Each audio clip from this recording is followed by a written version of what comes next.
حضرت عمر نے اس حدیث سے استدلال کیا جو نبی نے 3 دن پڑھی ہے, جو بخاری کی 8 رکعتیں, وہ کتنی رکعتیں تھی اس کے بارے میں ایک ضعیف روایت ہے. تو اب کیا ہے کہ حضرت عمر نے ان سب کو کہا کہ تم لوگ انفرادی طور پر نمازیں پڑھ رہے ہو, ایک امام کے پیچھے میں تمہیں جمع کروں گا.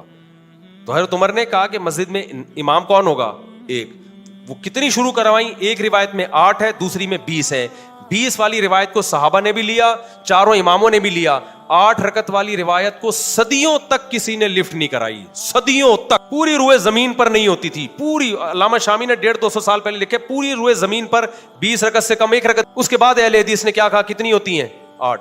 ٹھیک ہے, کچھ علماء نے اس دور میں بھی کہا تھا کہ 8 ہوتی ہیں, لیکن ان کی بات کسی نے نہیں مانی, کیونکہ یہ بالکل شاذ قول تھا نا, اجماع امت کے خلاف قول تھا, تو اس کو رد کر دیا. علامہ ابن حمام ایک حنفی عالم گزرے, انہوں نے کہا کہ ثابت 8 ہے, پڑھ بھی سکتے ہو. انہی کے بیٹے نے جو علماء تھے انہوں نے نفی کی, بھائی یہ میرے ابا کا تفرد ہے, ٹھیک ہے نا, یہ ان کی اپنی رائے ہے, یہ قابل قبول رائے نہیں ہے.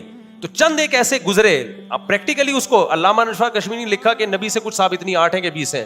پھر آگے یہ بھی لکھا کہ دلائل کی روشنی میں 20 ہی ہیں, لیکن اہل حدیث علامہ نشفا کشمیری کی بھی آدھی بات لیتے ہیں کہ دیکھو نبی سے کچھ بھی ثابت نہیں ہے.